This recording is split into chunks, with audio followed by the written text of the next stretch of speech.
Olá, meu nome é Henrique Mufato, estou cursando o nono período de Engenharia de Controle e Automação. Estarei apresentando um conteúdo da disciplina de Processo de Fabricação Metal Mecânica, orientado pelo professor Dr. Paulo César Lenço, sendo meu tema prototipagem rápida. Todo o conteúdo, todo não, 90% do conteúdo é baseado no livro de Processos de Fabricação do Michael Groover, e sendo o tópico escolhido do tema do capítulo 26, sendo prototipagem rápida. Os subtópicos que serão falados são prototipagem rápida, os fundamentos, as tecnologias de prototipagem, sendo elas sistemas de prototipagem com base líquida, base sólida, base em pó e a prototipagem rápida na prática. Por que prototipagem rápida, né? Nesse livro ele é discutido diversos processos e tecnologia de montagens que não se encaixam perfeitamente na classificação exposta nessa imagem. São tecnologias que foram adaptadas de processos e operações de fabricação convencionais ou desenvolvidas a partir do zero para proporcionar funções especiais ou a necessidade dos projetistas e os fabricantes. Aqui, como vendo na imagem, desde todos os processos falados nesse livro de fabricação, a prototipagem ele não está ali, mas ele pode se encaixar em qualquer um, como vamos ver a definição à frente. Pois aqui a prototipagem rápida nada mais é que um conjunto de processo utilizado para fabricar um modelo, uma peça ou ferramenta no menor tempo possível. Ou seja, a prototipagem rápida que veremos no livro como a sigla muito à frente como a sigla PR, é da família de métodos que é capaz de produzir os protótipos de engenharia de forma a reduzir o mínimo possível os prazos de entrega da peça baseado em técnicas de projeto assistido por computador, o famoso CAD. O método tradicional de fabricação de um protótipo é a usinagem, que pode requerer um prazo de entrega significativamente longo, algumas semanas ou até mais, dependendo da complexidade da peça e da dificuldade de requisitar os materiais e programar a produção do equipamento. Hoje, algumas técnicas de prototipagem estão disponíveis para que uma peça seja produzida em algumas horas ou dias e não mais semanas, né? A partir da geração e recebimento da união do software e o hardware, né? Ajudando no nosso processo CAD, da plataforma CAD. Começar falando dos fundamentos da prototipagem rápida. O principal motivo do desenvolvimento da variedade existente de tecnologias de prototipagem rápida foi a necessidade por parte dos projetistas em terem em mãos o modelo físico e não o modelo computacional. A fabricação do protótipo é então uma das etapas do projeto mecânico. O protótipo virtual, ou seja, aquela peça do CAD, do software, pode não estar adequado às necessidades visuais da peça. Logo, não é o suficiente, né, para permitir o desenvolvimento de alguns testes físicos reais na peça. Embora que seja possível fazer diversas simulações em elementos finitos ou até métodos similares, né, para testar o elemento de uma forma virtual, né, no próprio software. Quando se utiliza uma das técnicas de prototipagem, um elemento concreto pode ser fabricado em prazo relativamente baixo.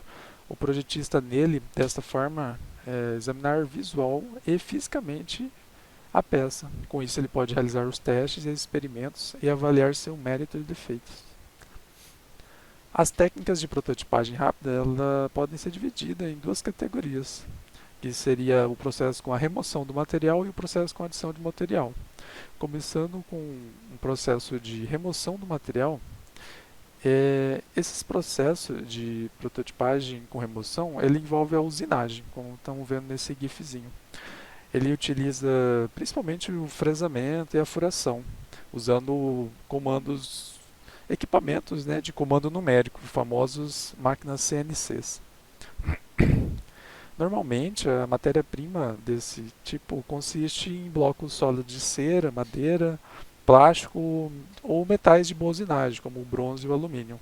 A cera, vale ressaltar que além de ser usinada com facilidade, ela pode ser reciclada, né, a partir da fusão dos cavacos, que é retirado da própria peça, e pode ser formado um novo bloco quando o protótipo não for mais necessário. As máquinas CNCs usadas para prototipagem rápida em geral, elas são pequenas, Assim, o termo frisadora de bancada é muito utilizado para dizer essa tecnologia. Outro tipo são os processos com adição de material, que hoje em dia é dada maior ênfase a essas tecnologias, já que a adição de material é realizada pela deposição dos materiais em camadas subsequentes de um material e assim ele torna o sólido é formado assim, né? O sólido é formado desde a superfície da base até a superfície superior do corpo. Aqui nesse processo, os materiais utilizados para a deposição, eles podem ser os monômeros líquidos e polímeros que vão sofrendo a cura camada por camada, se transformando num sólido final.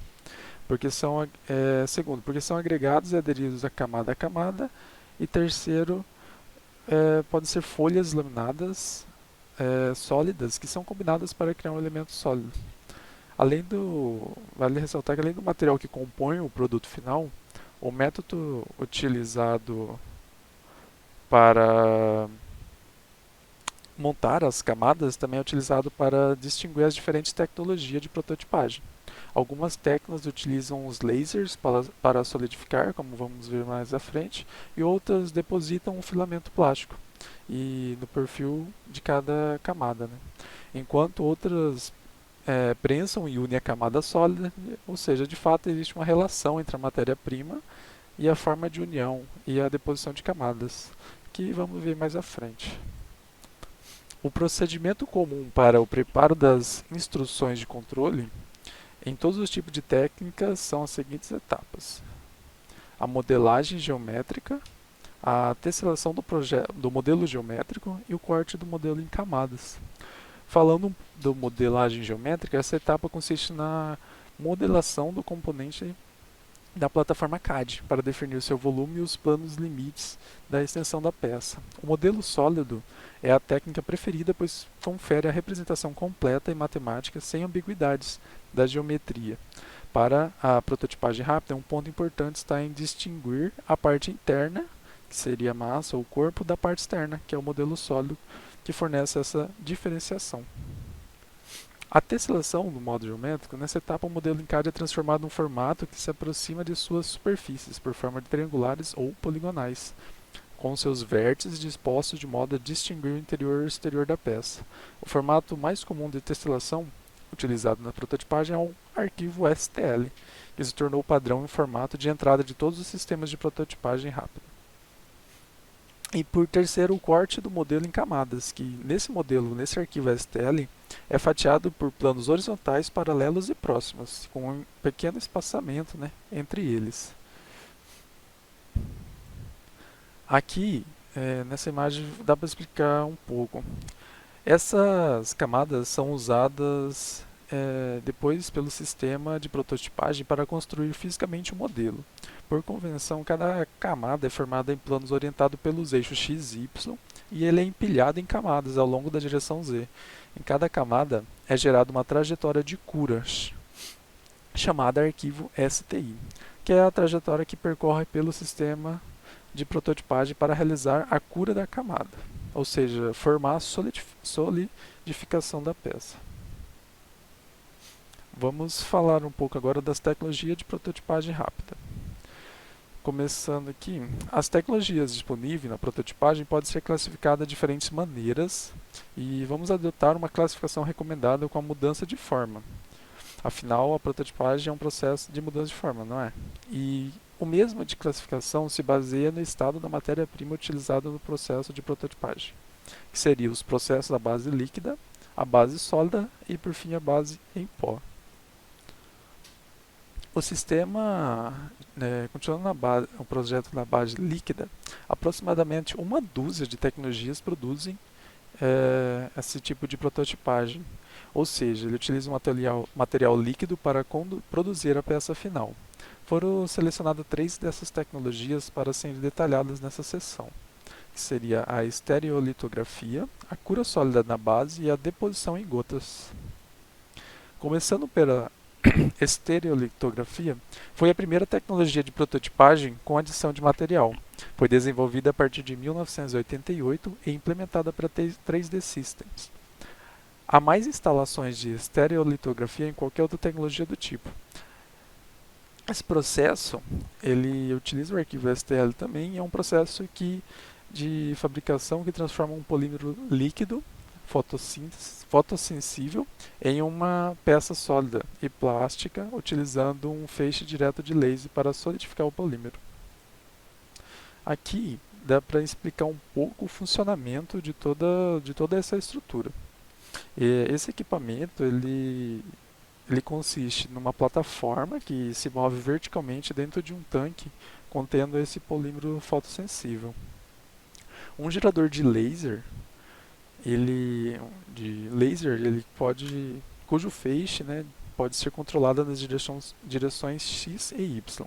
No início do processo, a plataforma é posicionada de forma vertical, próxima à superfície do polímero líquido.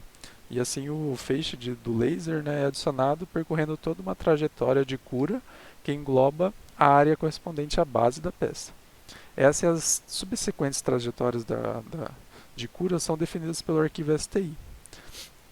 A ação do laser é endurecer, né, fazer a cura desse material, desse polímero fotossensível em que o feixe é atingido. Né. A forma da camada, ele acaba formando uma camada sólida de plástico que adere à plataforma. Quando a primeira camada, aqui como vamos nesse segundo lado direito da imagem, quando a primeira camada está completa, a plataforma se desloca a uma distância igual à espessura da camada inferior. E aí a segunda camada é formada pelo laser acima da primeira, e assim sucessivamente até completar a peça. Antes da cura de cada camada, uma lâmina de limpeza é colocada sobre o líquido viscoso de resina para assegurar que sua altura seja a mesma em toda a superfície. Cada camada consiste na forma da sua própria área. E a sucessão de camadas, uma após a outra, acaba criando o formato da peça.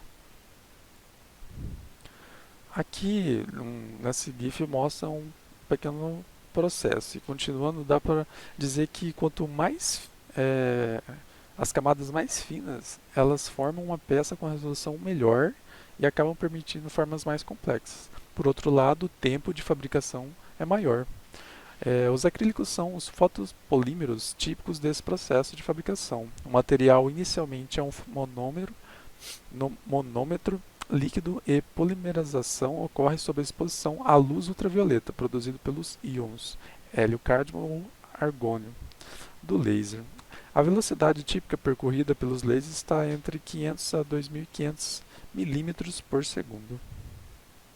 Vou mostrar um pequeno vídeo aqui, está legendado, dá para acompanhar, e esse vídeo explica muito bem o processo.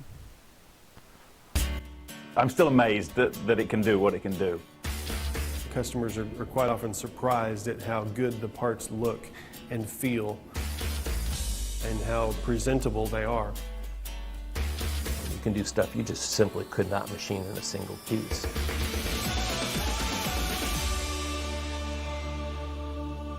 SL stands for stereolithography. You can do extremely intricate parts with it. It is very accurate and very fast. So that's where the first uses of this technology actually came in. People wanted to get prototype parts quickly. I'll tell you, in the old days when we prototyped, it would take a machinist sometimes 6 to 8 weeks to make a simple pump housing. I can do that in 6 to 8 hours. That's what it does. The type of 3D printing that is done in an SL machine is a photocurable resin that is cured with an ultraviolet laser. The laser goes through a scanning system, and it's basically an X and Y mirror.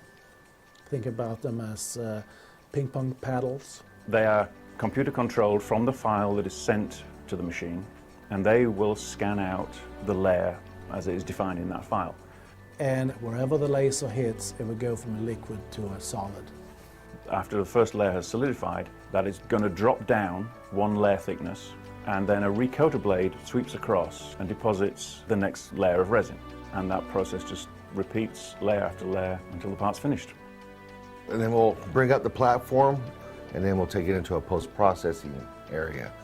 And so it has to be cleaned off, and then it gets cured in another machine, just more ultraviolet light.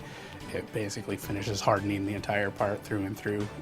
Then, depending on what the customer needs, we offer a full finish of the part where it is sanded and primed and painted. That's where the magic happens, is on that finishing bench. You're just going to go on and on making things better. In the old traditional ways, people had to design not only for functionality, but how are we going to manufacture it. But we've got kids coming along who have no idea about the rules of manufacturing. All they know is, I get to play with these 3D printers. And that's really exciting because they're going to be designing things just because I can make it like this, rather than this is the way I'm supposed to make it. And there is so much opportunity out there that we don't even know what it is. And when those people believe it, they can do magic, pure magic. E aí foi o vídeo dessa empresa. Vamos continuar.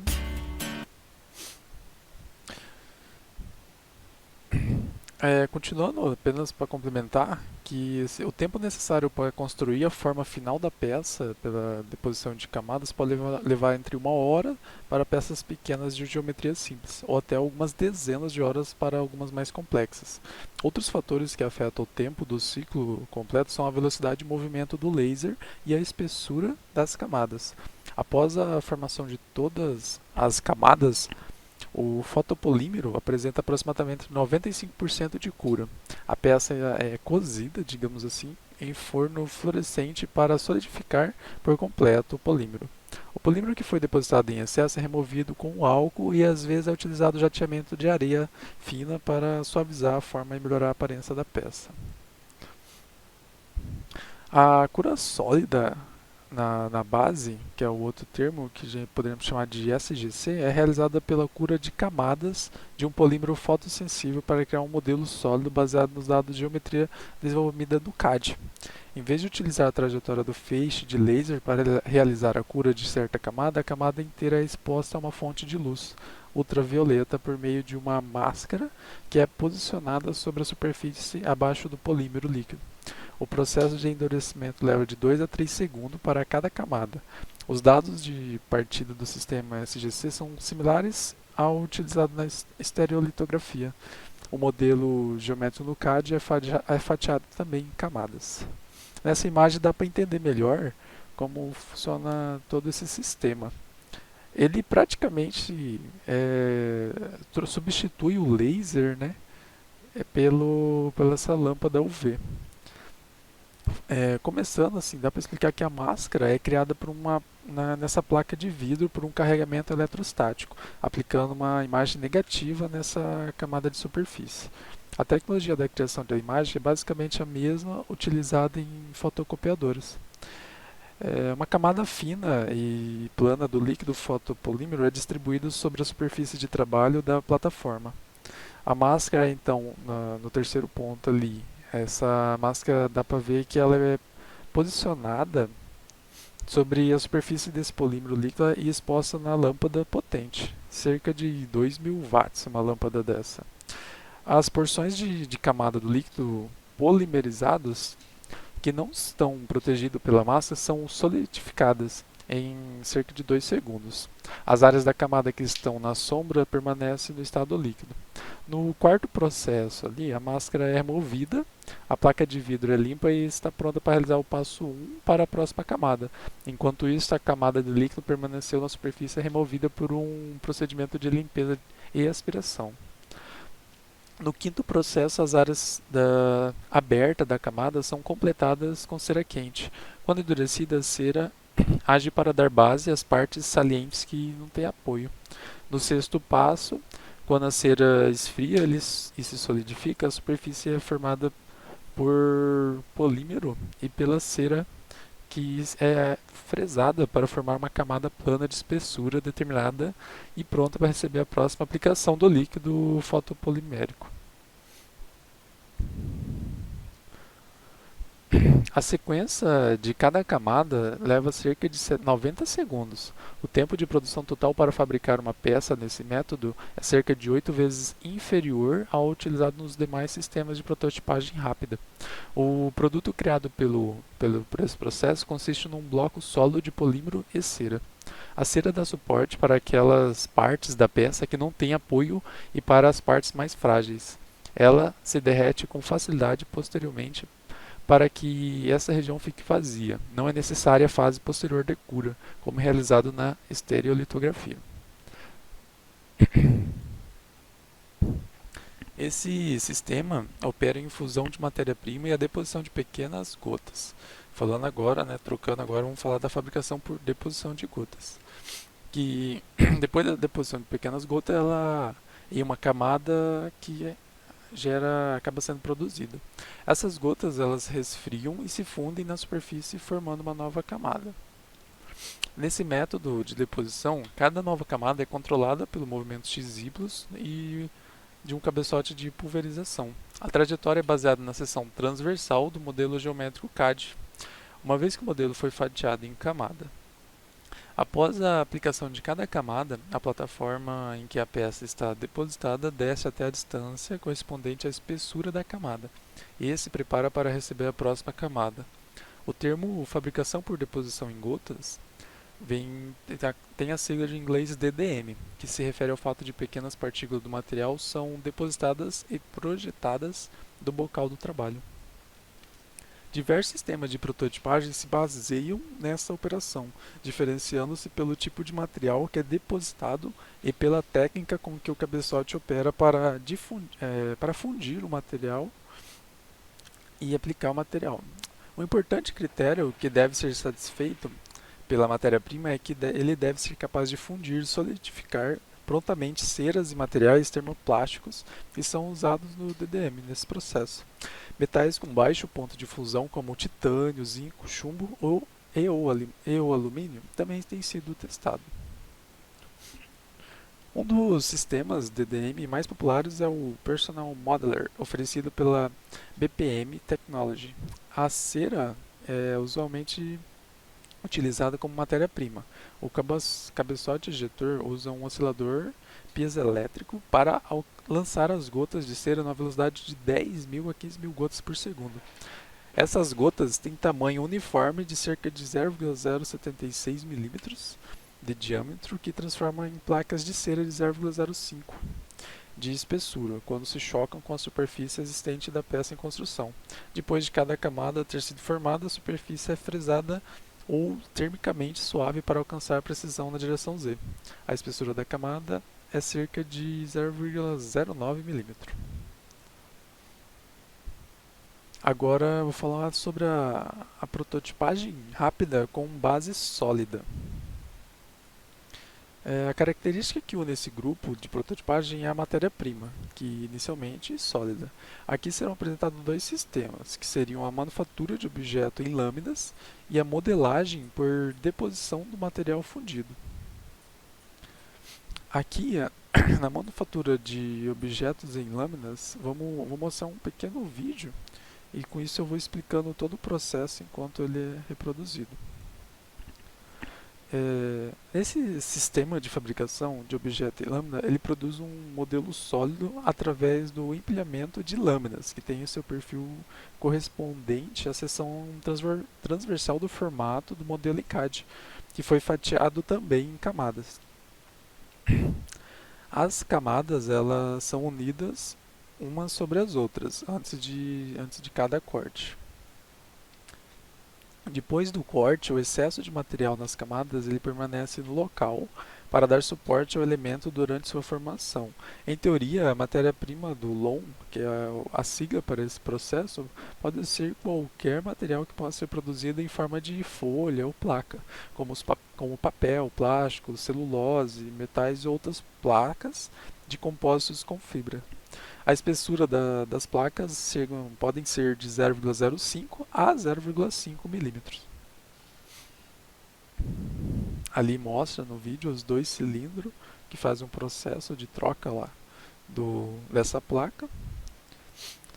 Bom, a fase de preparação de informações, ela consiste em fatiar o modelo geométrico utilizando um arquivo também STL para dado elemento. A função de corte é realizada pela Long Slice, que é o software pela própria empresa que desenvolveu esse sistema. O fatiamento desse modelo STL no LOM é realizado após cada camada ter sido fisicamente completada e a altura vertical do elemento ter sido medida.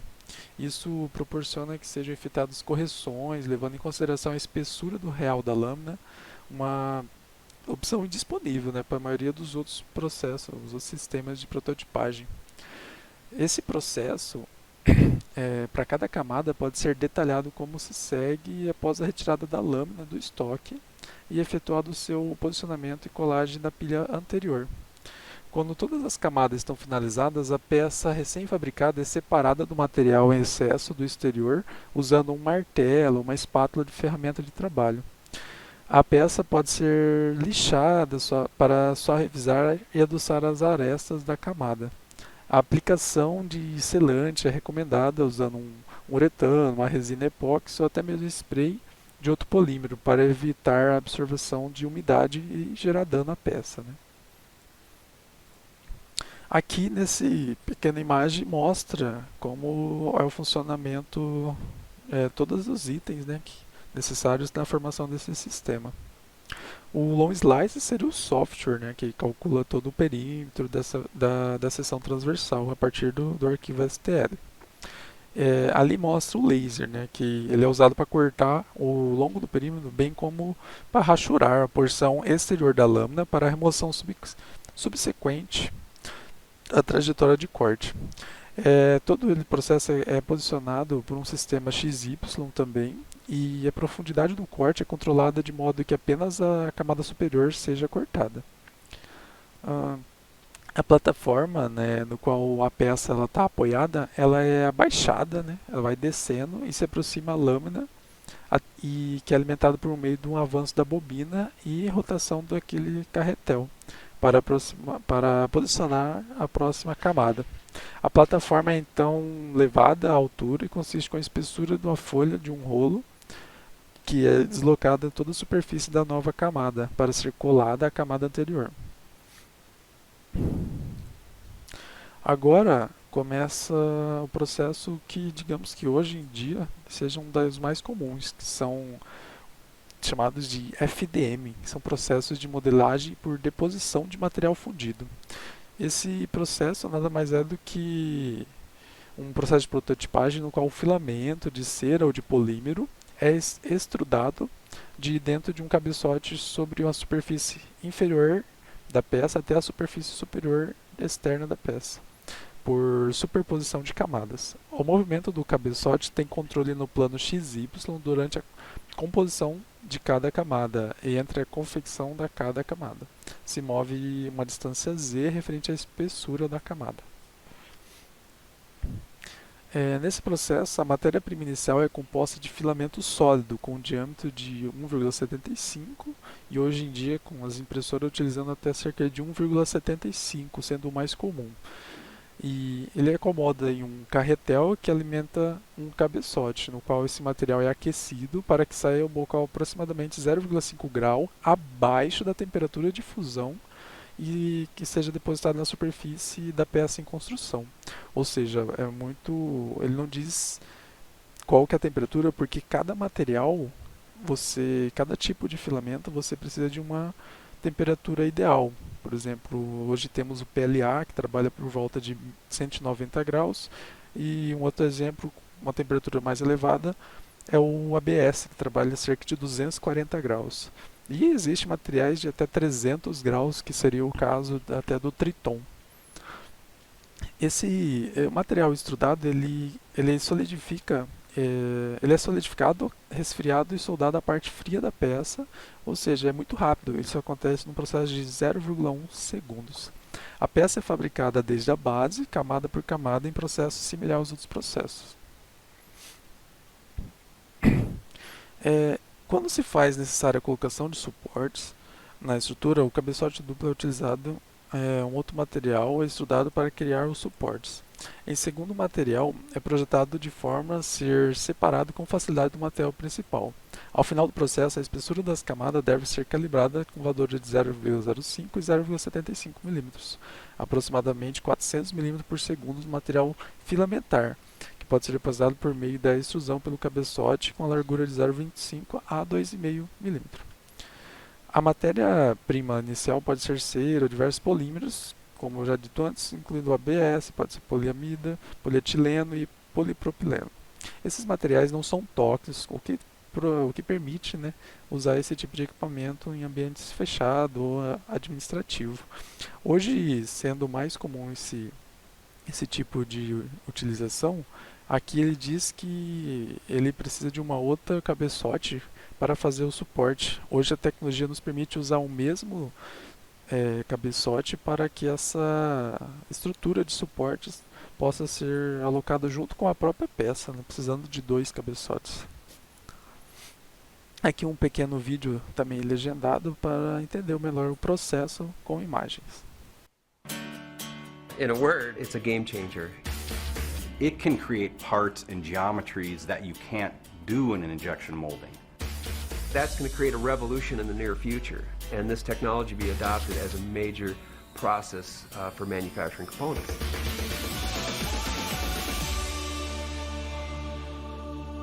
So FDM stands for Fused Deposition Modeling. It's a fancy word for laying down a small bead of plastic. What's really cool is you can have a real engineering grade thermoplastic. So the same stuff you'd injection mold. Someone needs an ABS or a polycarbonate or a high temperature Ultem. We can actually print it directly as opposed to casting a part or having injected molded parts done. You're getting close to the same quality and in mechanical properties and aesthetics as you would an injection molded part, but you're getting it in an additive process. Our software takes a 3D data file and it slices it into layers. Then that creates a tool path that's sent to the machine. The raw material is produced into filament-like fishing line type form.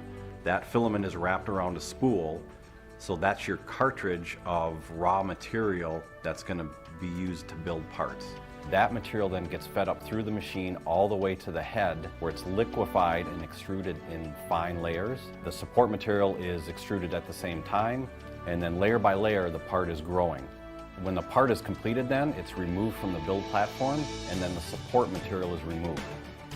We also offer post-finishing operations that can smooth out those layers. So whether it's a hand finishing or cosmetic paint, we still can provide smooth-looking parts. We developed the technology to fit a full breadth of geometry sets.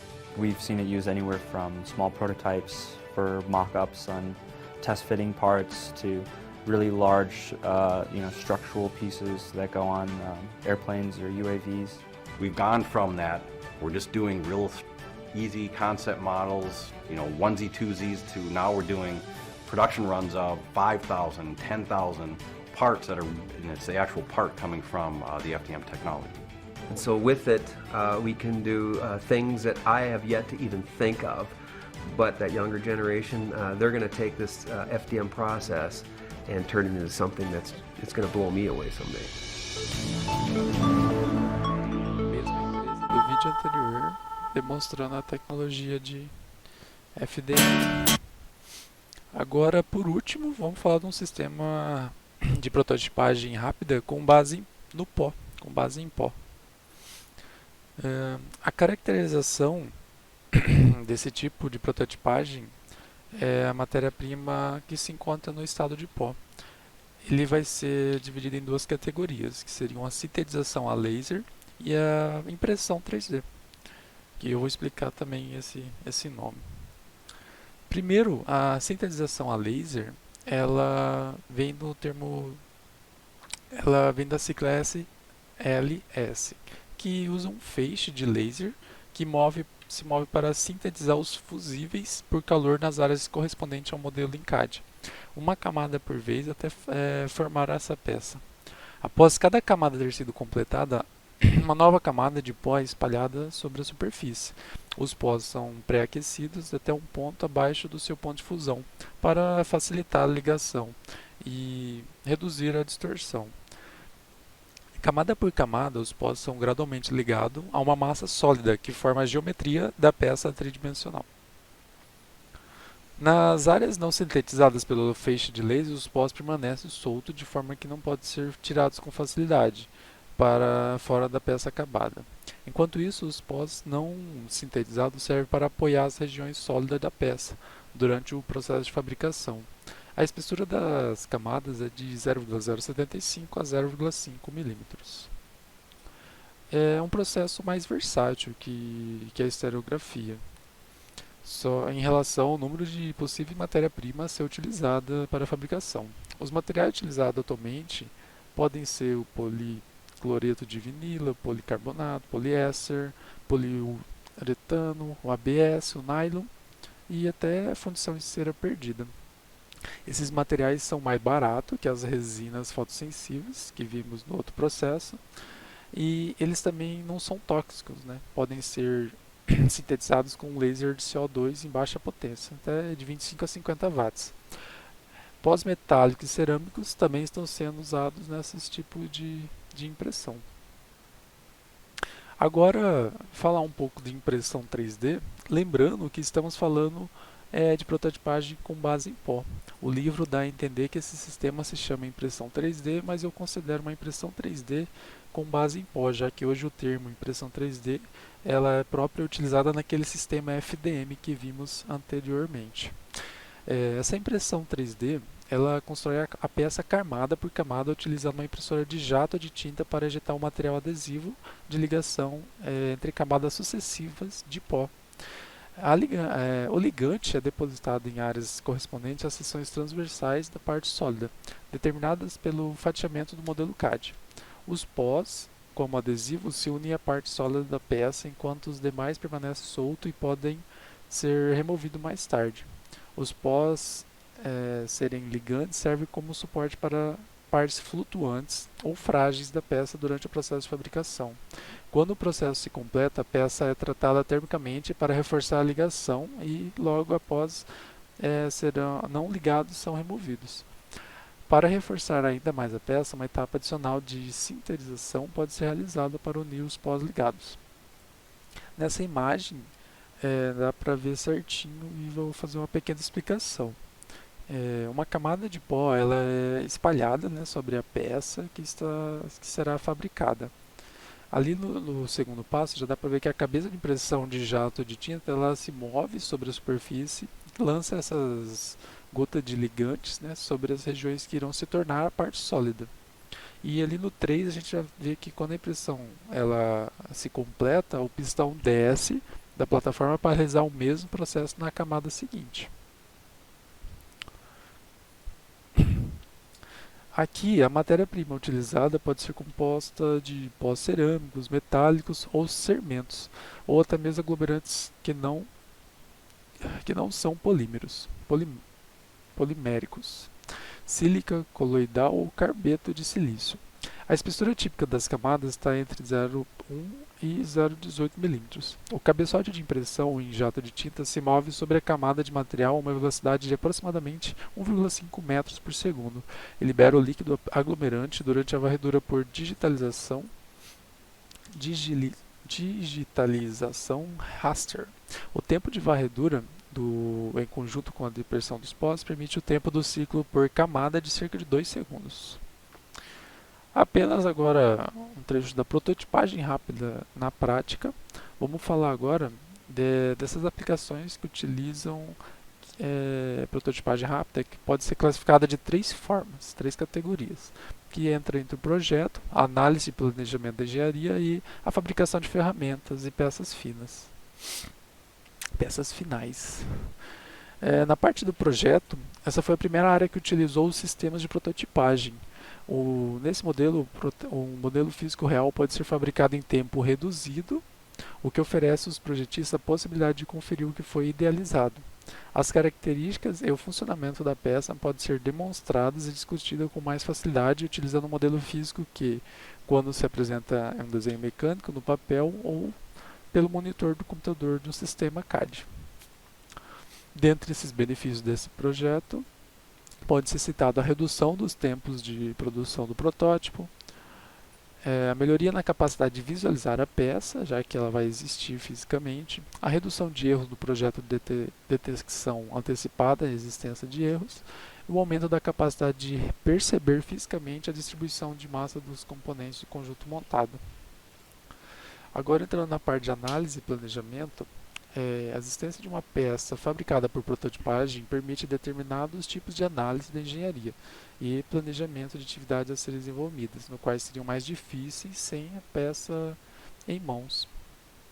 Alguns exemplos dessa possível análise são a comparação de diferentes formas e estilo, a fim de aperfeiçoar o apelo estético da peça, uma análise de fluxo de fluido por orifícios de diferentes geometrias de válvulas, a comparação de testes no túnel de vento de diferentes perfis de modelos, a análise de tensão de modelo físico, a análise do processo de fabricação por meio de peças pré-produzidas, com o auxílio de planejamento do processo e no projeto de ferramental, e com o auxílio das tecnologias de diagnóstico médico por imagens, como por exemplo um exame de imagem por ressonância magnética, no qual é possível realizar por prototipagem a criação dos protótipos para médicos avaliarem o procedimento cirúrgico ou fabricar próteses e implantes. E fabricação de ferramentais e peças finais. Existe tendência nas aplicações de prototipagem na direção de haver uma utilização envolvendo a fabricação de ferramentas de produção e a fabricação de peças como produtos finais, e não apenas de protótipos auxiliares ao projeto. Enquanto a prototipagem rápida é adotada para fabricar ferramentas de produção. O termo ferramental rápido, pela sigla FR, é frequentemente utilizado. Logo, para finalizar, os sistemas de prototipagem rápida atuais são limitados por uma variedade de materiais que podem ser utilizados nesse tipo de processo, como por exemplo a estereolitografia, a tecnologia mais comum de prototipagem. Está limitada à fabricação de peças de polímero fotossensíveis. Nesse caso, acredito não, né? Com o avanço da tecnologia, as impressões FDM que vimos anteriormente já estão superando esse tipo de tecnologia de estereolitografia. São mais comum, na verdade, que a tecnologia continua mesmo em todos esses anos. Em geral, né, os materiais utilizados nos sistemas de prototipagem não são tão robustos quanto os materiais usados na produção de produtos finais, realizados pelos processos convencionais. Isso limita o desempenho mecânico dos protótipos e a quantidade de testes realistas que podem ser feitos com o objetivo de verificar a concepção durante o desenvolvimento do produto. A prototipagem rápida é a representação de um novo tempo. Essa tecnologia ainda é muito usada como modelo de testes para validação de projetos, mas, devido a avanços tecnológicos, ela tem se aprimorado na qualidade dos seus acabamentos, deixando ela como uma opção mais viável para produtos finais. Porém, nada impede que novas tecnologias apareçam no futuro e substituam a prototipagem rápida como meio de produção. Provavelmente, empresas vão oferecer arquivos dos seus produtos em vez de vendê-los em lojas físicas. Pequenas empresas talvez sejam estabelecidas em bairros para maior acesso a esse serviço, como mercearias que estão disponíveis em cada esquina da nossa vizinhança. A personalização de produtos vai crescer e o resíduo deixado por esses produtos vai diminuir. Em um futuro próximo, é possível ver 3 áreas principais tirando proveito dessa tecnologia de uma forma mais barata e acessível: engenharia civil, biomedicina e design. Engenharia civil, construções rápidas e emergenciais, em caso de desastres naturais, pandemias e outras necessidades parecidas. Em biomedicina, próteses de ossos, que já existem, e até o desenvolvimento de órgãos funcionais feitos com o sangue dos próprios usuários vão poder ser feitos em pouco tempo, suprindo a necessidade de pessoas doentes. Na área de design, impressoras que consigam mudar os tipos de materiais durante a impressão para atingir uma qualidade similar a produtos com processos manufaturados de modo modular. Os bens de capital terão de sofrer mudanças e se adaptar a tendências futuras. Exemplos de empresas que não seguiram isso aparecem diversas vezes, como a Kodak ou a revista Abril. Essas empresas não reconheceram a mudança e faliram ou perderam posições no mercado. Provavelmente, empresas com alta dependência dos bens de capital vão precisar oferecer mais serviços do que produtos físicos em si. Oferecer um serviço bem feito cada vez mais se torna mais uma obrigação do que um diferencial.